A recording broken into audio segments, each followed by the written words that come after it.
Saludos, amables televidentes. Bienvenidos a una nueva entrega de Conversación Franca. Hoy miércoles, pues, con la presencia de Joaquín Alberto Ramírez, un hombre que nunca falla.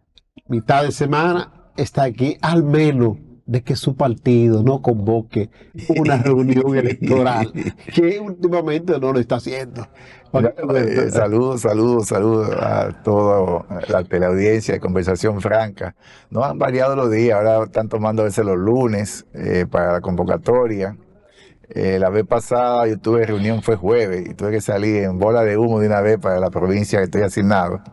Y llegué a mi casa bastante tarde.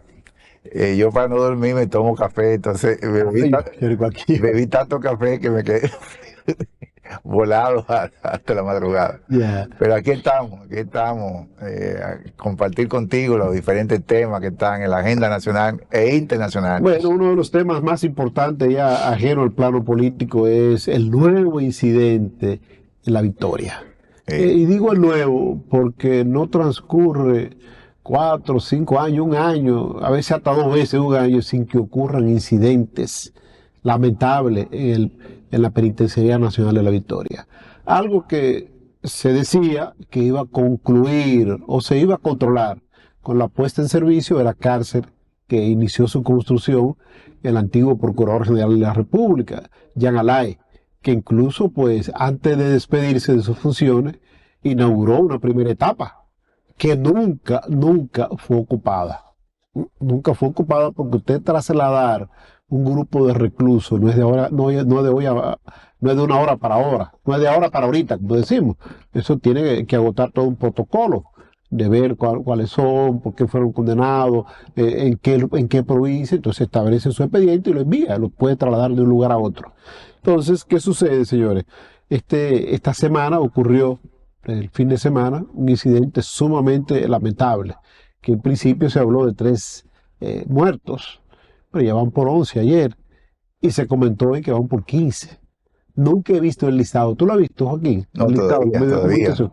No se ha dado a conocer el listado, lo que significa de que la especulación, la congestura están al por mayor y al detalle. Se pueden alimentar de esas informaciones que ocultan las autoridades. Y lo peor de todo, Joaquín, para cederte la palabra, es si se quiere, la desidia, el desinterés, lo ajeno que se ve la honorable Procuradora General de la República, doña Miriam Germán Brito.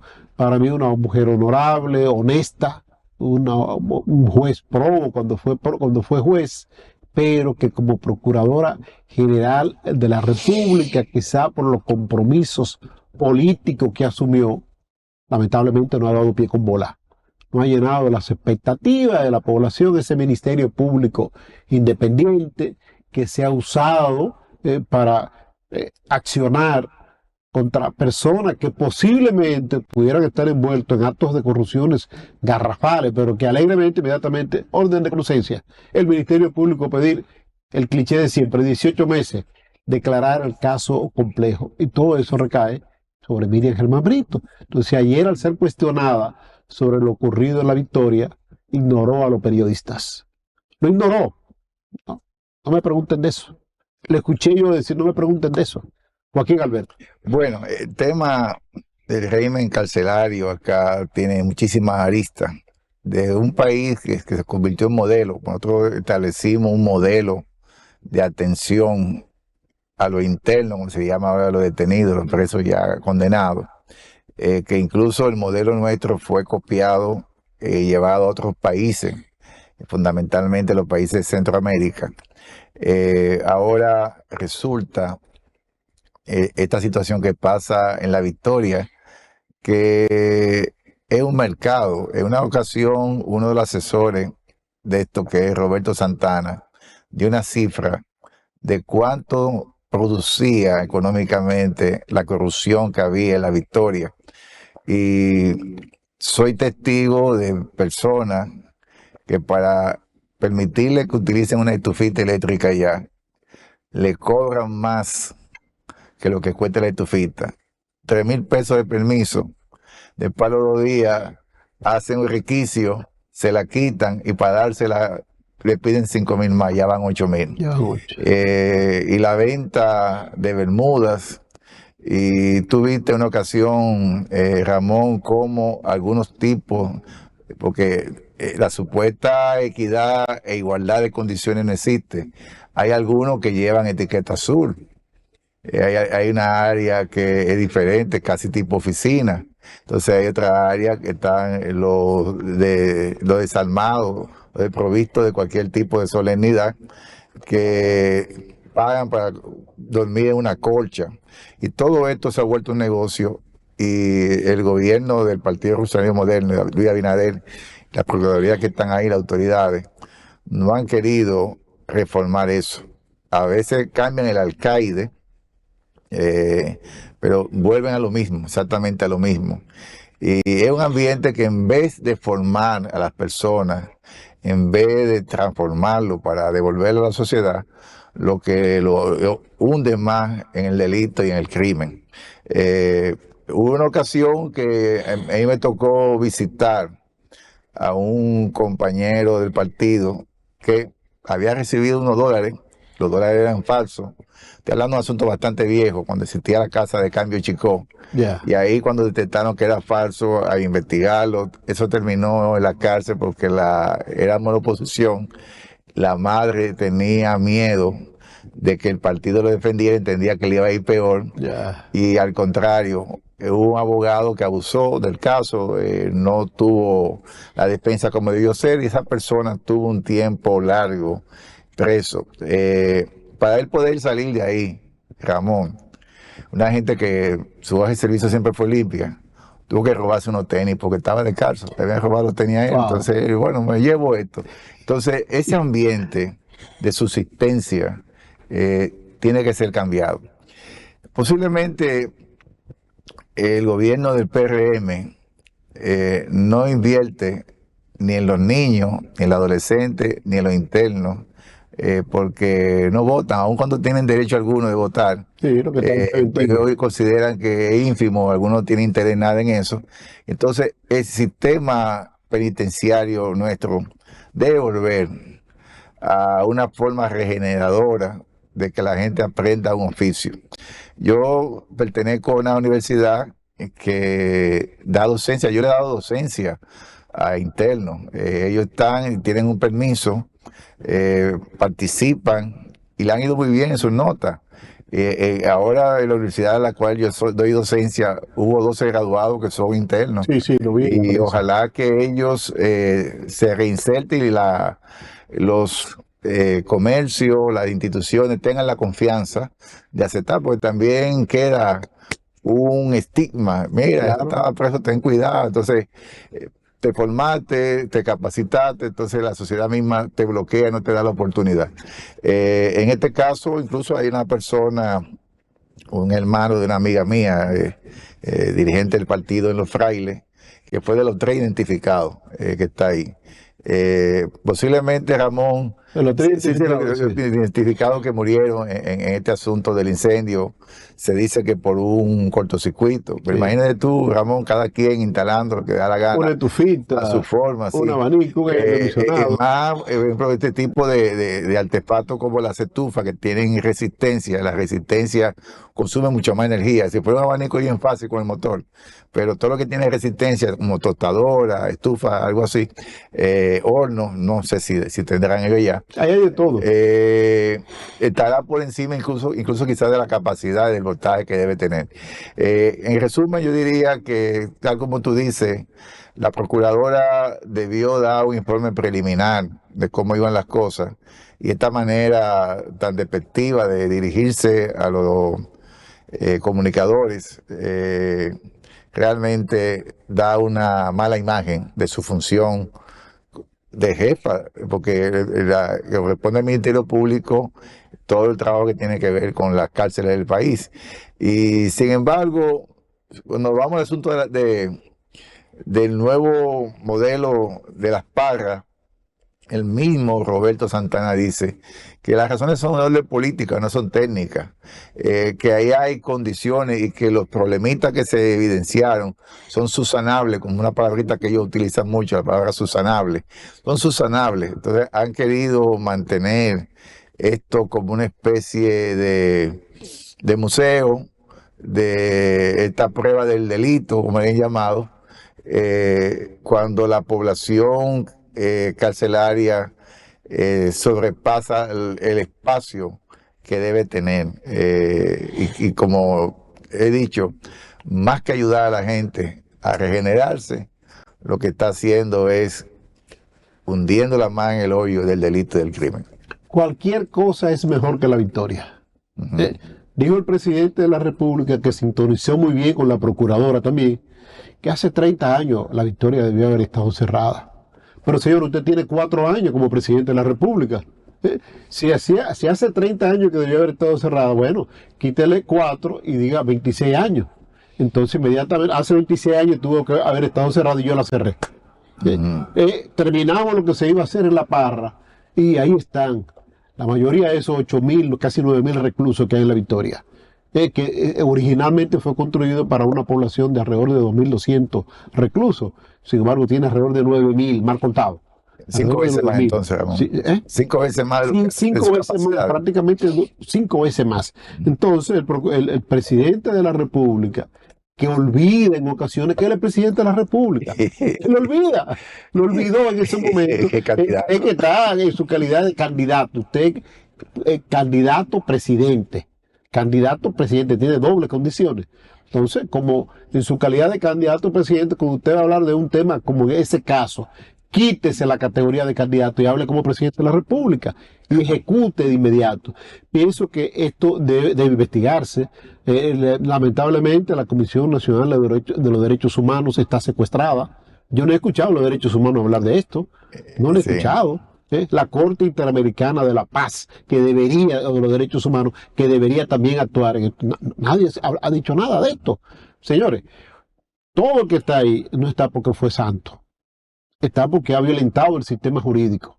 Algunos son inocentes, tienen falsas acusaciones, pero mientras tanto están recluidos ahí porque algo se encontró que lo incrimina. Entonces, lo que hay es que trabajar con esa gente, son seres humanos.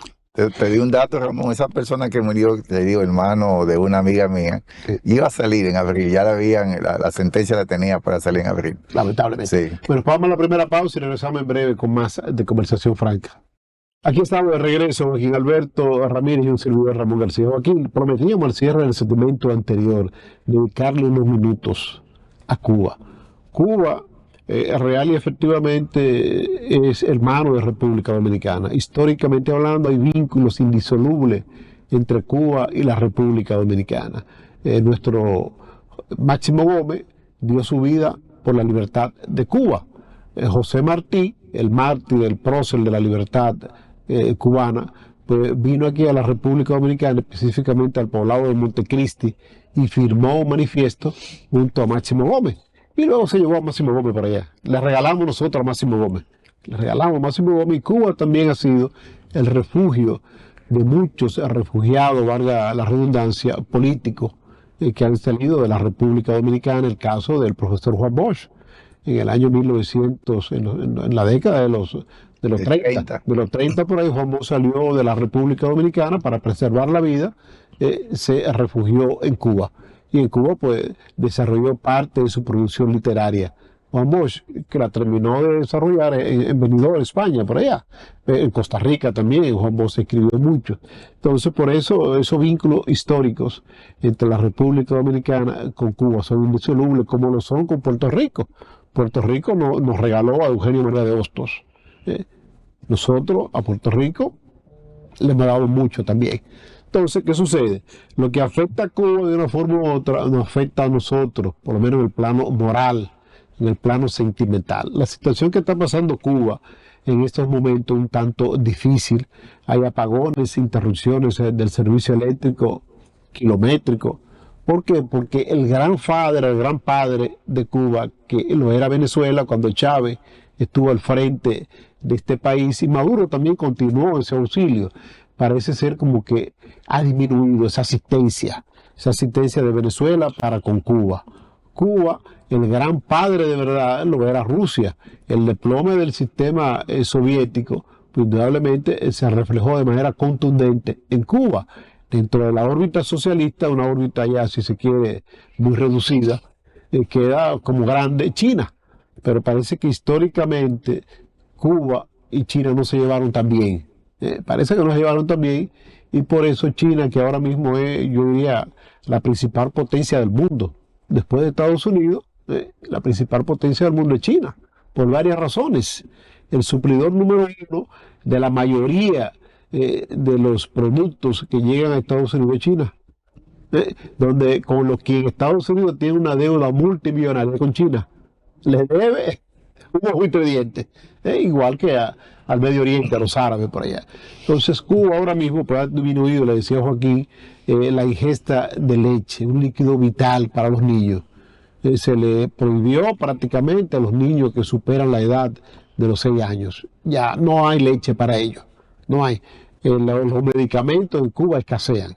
Y ahora un agravante, los alimentos y el servicio eléctrico y el servicio de agua. Porque Cuba es una isla, la mayor de las Antillas, pero no tiene las fuentes hidrográficas que tiene la República Dominicana, la fuente acuífera. La isla premiada de las Antillas es la República Dominicana en cuanto a fuente acuífera. Aquí se han secado muchos ríos, pero quedan muchos ríos todavía hábiles, más las aguas subterráneas que escasean en Cuba y en Puerto Rico. Entonces quiero extender nuestro gesto solidario, nuestro saludo solidario para con Cuba y esperando que Cuba pueda una vez más salir airoso de esta crisis que tal parece podría tambalear el sistema, pero no es así. Ese sistema con más de 60 años y sin competencia es muy difícil desplomarlo. Bueno, Cuba tiene un régimen de partido único. Ellos han asumido la dictadura del proletariado, entendiendo que el Partido Comunista de Cuba representa a los obreros y hay un partido único. Más de las conspiraciones que hubo, empezando con la invasión de Bahía de Cochino, lo que ha hecho Cuba es crear los comités de defensa de la revolución por cuadra. Entonces hay toda un seguimiento a cualquier situación que ella entienda anómala. Lo que me luce, Ramón, yo, en verdad, eso que tú estás diciendo, lo estoy escuchando de hace un mes y medio. Sí, sí. Vi así rápidamente como una especie de, no de manifestación, sino un grupo de gente en incertidumbre de la situación económica y material por televisión. Y podría ser, en mi apreciación, quizá un mal manejo de Díaz-Canel, que el nuevo presidente que tiene Cuba. Cuba pasó de Fidel a Raúl. Raúl tomó una medida que yo siempre se la he aplaudido y le he pedido para todo el mundo. Es coja 2 periodos y váyase. Usted no puede estar todo el tiempo eternamente las posiciones del partido. Se fue en salud, no se fue enfermo. Exactamente, ¿no? Y le pidieron, no, yo dije 2 periodos y sus 2 periodos lo cumplió y se fue. Sin embargo, parece ser que Miguel Díaz-Canel Bermúdez, que es el actual presidente, no ha tenido la pericia de manejar, y para mí son circunstancias ahora más favorables que antes, porque Estados Unidos ya no tiene, como la década del 60, el 60% del Producto Interno Bruto del mundo, que ellos ordenaban, mandaban, hacían todo lo que quisieran. Ni siquiera en la OEA Estados Unidos tiene garantía de que una propuesta pase. Sin embargo, hay una recomposición en el mundo en el cual, fíjense que Rusia, Irán y China, estos 3 países, con una actitud antiimperialista, han podido sofocar cualquier situación. Rusia, a pesar de todos los bloqueos que se le han hecho, el sistema económico y todas las sanciones, ha podido mantenerse y ha llevado una guerra que ya tiene más de 2 años, en el cual no está derrotada, no han podido vencer, Pero lo que quiero decir con todo esto es que Cuba puede perfectamente haber recibido la colaboración tanto China, iraní y aún Rusia en la situación que se encuentra.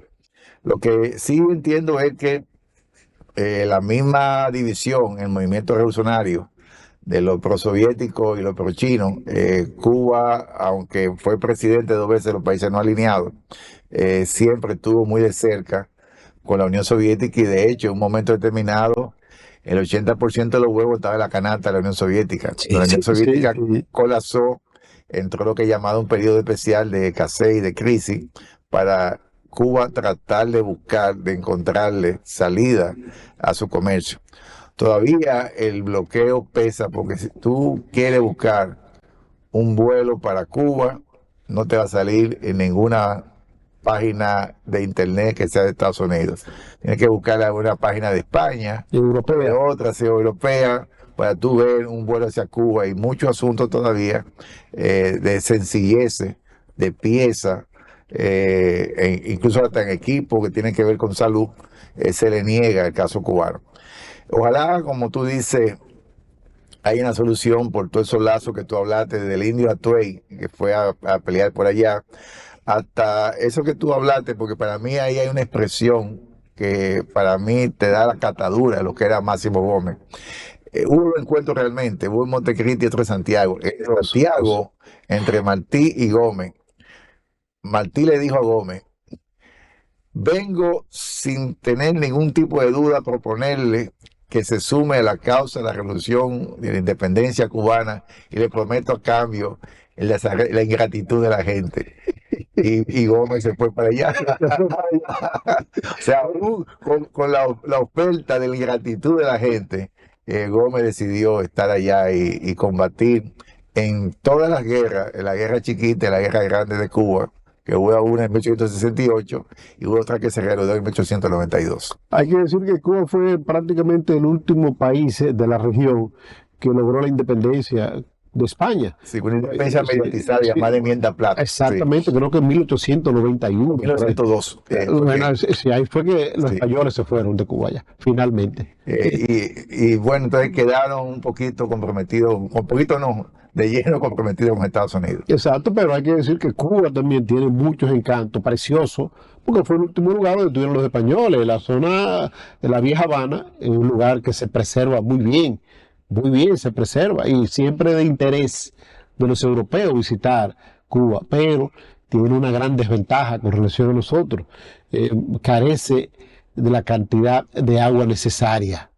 Agua potable, estamos hablando de agua dulce, no agua potable, sino agua dulce, que es la que se potabiliza, porque ya hay métodos para tú potabilizar el agua de los mares, pero sale más caro, sale mucho más caro, y además el agua dulce es la que sirve para los cultivos. Entonces Cuba, aunque tiene mucha tierra, tiene poco cultivo. Yo recuerdo una vez en Cuba, caminando con Johnny Arrendel, que estábamos antojados, como decimos en buen dominicano, de un mangú, de plátano. Y caminamos toda La Habana y no conseguíamos plátano. Oh, Acudimos al mercado y conseguimos un racimito de plátano con unos platanitos chiquiticos. ya. Sumamente caro. O sea, que ni siquiera la musacia, el plátano, que es típico de toda esta región caribeña, en Cuba se cultiva. En Cuba lo que se cultivaba era caña, porque la caña justamente requiere de poca agua. La caña, solo en la fase inicial, cuando va a crecer, pero después la caña es seca. Tú nunca has visto regando caña después de que ha crecido. En principio sí. Ya. Yo estuve en Cuba en el año 2011, en San Cristóbal, que es una provincia que queda a 70 kilómetros de La Habana, y se pretendía hacer un bizcocho y tuvimos que irnos para La Habana tratando de conseguirlo de contrabando, con el cuidado del MININ, que es el Ministerio de Interior que vigilaba a uno. Y se pudo hacer cumpleaños. Vamos a la pausa y regresamos ya con la parte final de conversación franca correspondiente a este día con Joaquín Alberto Ramírez. Aquí estamos ya con la parte final de este su espacio Conversación Franca, y reitero, como cada miércoles tenemos el privilegio de ser acompañado de Joaquín Alberto Ramírez, que nos ha invitado como dicen los muchachos de aquí del canal, no es invitado. Es parte del equipo de producción de Conversación Franca, pero con especialidad en los En los miércoles. miércoles. En los miércoles. Él es médico y tiene varias especialidades, pero dentro del ámbito de la comunicación tiene una especialidad que es Conversación Franca, ¿verdad? Como médico es una dosis, dosificado, dosificado. Bueno, Joaquín, ¿qué es lo que pasó? ¿Qué fue lo que pasó con el amigo Benito Ángeles? Yo conocí muy bien al sacerdote Benito Ángeles. Él es de La Vega. Y lo conocí justamente en La Vega en los procesos del fortalecimiento de la universidad UCATEBA, una gran universidad que ha producido muchos profesionales altamente competentes, una escuela de medicina envidiable, la de UCATEBA, muy, muy buena, excelente escuela de medicina. Joaquín Alberto. Bueno, el Papa dio la dispensa, eso creo que es el término que se utiliza en este ambiente del catolicismo, cuando un cura solicita la renuncia, y esta vez porque hay una disposición general de que a los 75 años se les ruega a ellos que renuncien. Pero previamente había una situación de investigación con el caso de Benito Ángeles, por un testimonio dado por un joven ocurrido casualmente en La Vega en el año 1994. Y qué sé yo, quizá como es tan difícil 30 años. 30 años ahora mismo tener alguna evidencia clara, la iglesia prefirió dar esta salida, vamos a llamarle salomónica. Pero yo lo que quiero llamar la atención a la santa y augusta Iglesia Católica, que ya eliminen el celibato este. ¿Por qué mantener el celibato? Algunos plantean que es porque lo que acumula un cura al morirse, la iglesia se queda con ellos. Si el fin económico, ¿qué es lo que puede acumular en la vida un cura de servicio, 20 o 30 años en una parroquia? Son miserias. ¿Por qué no cumplir los preceptos del amados los unos a los otros y crecer multiplicados? Porque este asunto de la actitud de ser célibe viene de la corriente de Jesús. En los tiempos de Jesús, podríamos decir que existían 4 partidos, no desde el punto de vista político, sino de ideología religiosa. Los saduceos, que eran los más nariz parada, eran los sectores más altos de la población, ínfimos, pero con mucha participación en el poder de aquel entonces en el Sanedrín. Los fariseos, que la gente entiende que el fariseo es un falso. No, el fariseo era una persona muy apegada a las leyes de Moisés, a la Torah, como le llamaba, o el Pentateuco, que son los primeros 5 libros. Estamos hablando de Génesis, Éxodo, Deuteronomio, Levítico y Número. Se le atribuye a Moisés. Había un sector muy radical llamado los celotes, el cual generó después varias insurrecciones en Jerusalén, hasta que en el año 70 el hijo de Vespasiano, Tito, llamado el Carnicero, sofocó esta rebelión de los celotes. Incluso en el punto de vista bíblico se le atribuía a Barrabás ser un celote, y el sector esenio, que era Jesús. El sector esenio era un sector que ahora podía ser tildado de comunista, porque entendían que no debían tener bienes particulares, que debían que compartir con todo el mundo la enseñanza del uno al otro, una vida austera, dedicada al bien común, y entendían, no por otras razones ahora de los LGBT, sino de que la mujer estorbaba. Entonces, casarse lo distraía un poco, y la actitud que tenían los esenios era no casarse. Pero yo creo que de allá para acá, a tantos 2 milenios prácticamente, la iglesia no debe estar con eso, porque la iglesia cristiana evangélica, los pastores se casan. Sí, sí. Eso no hay ningún problema. Crean. En la misma iglesia ahora episcopal, que es una variante de la católica, también hemos hablado fuera de hoy el caso de cómo le ha ido al padre Alberto, ¿verdad? Sí, muy bien, muy bien. Entonces, Sí, contento. ¿por qué la iglesia no abre esto y ya evita la cantidad de escándalo que ha habido de abuso sexual con niños, de los pederastas, como se le llama, para disfrazar no realmente violación a niños inocentes, precisamente porque es que hay un impulso de orden natural que no debe ser reprimido, que debe ser canalizado. Entonces, mi llamado, aunque soy un bautizado, pero yo no soy creyente, es que, es que suelten eso, eliminen eso ya, y así evitemos la cantidad enorme, Ramón, cuando tú calculas país por país lo que ha sucedido con los curas, sacerdotes, es enorme. La iglesia en algunos casos ha perdido perdón, en otros casos como Veselowski, lo llamaron y le dio un infarto. Vaya que se impresionó mucho. Pero tú veías, Ramón, las fílmicas de lo que hacía Veselowski con los limpiabotas, la George Washington alrededor de la estatua de Montesinos. Ese es el lugar preferido de él. Sí, ese es el lugar, el modus operandi que él tenía por ahí. Y no vamos a reprimir esto, cumplan con el precepto bíblico de crecer y multiplicar. Bueno, en el caso del sacerdote Benito Ángeles, como decíamos al inicio, he tenido el privilegio de conocerlo, de recibir incluso unos libros de él, de obsequio. Yo decía Ucateva, no, la universidad que él creó del Cibao fue Ucatesi, Universidad Tecnológica del Cibao, Ucatesi. Sí. ¿Y qué sucede?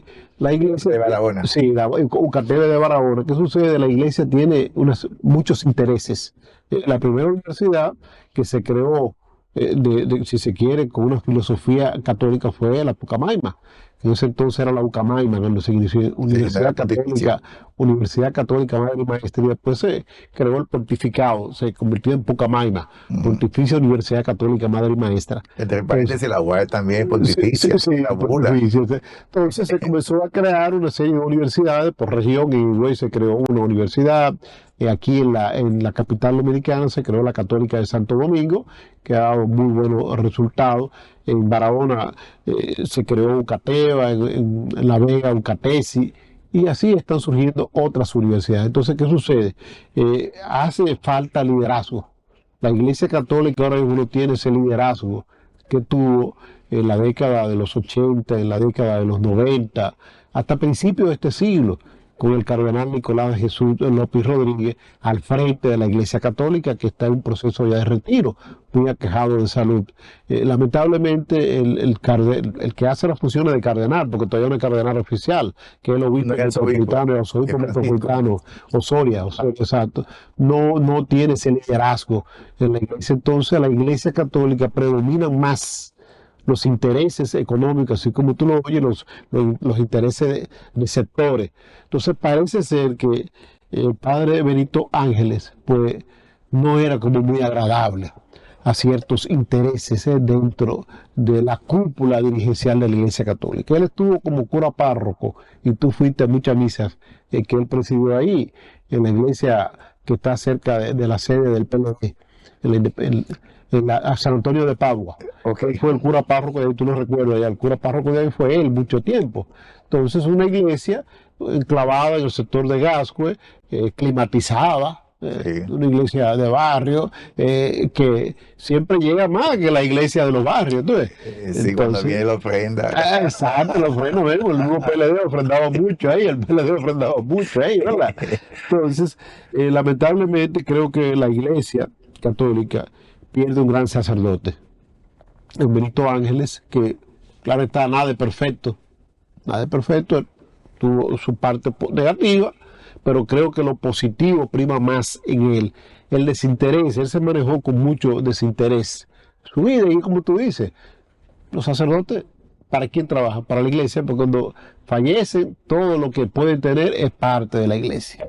Joaquín, terminamos por hoy. Así es. Espero que el próximo miércoles estaremos la pobreza y la obediencia. Estaremos en la Semana Mayor, pero estaremos aquí.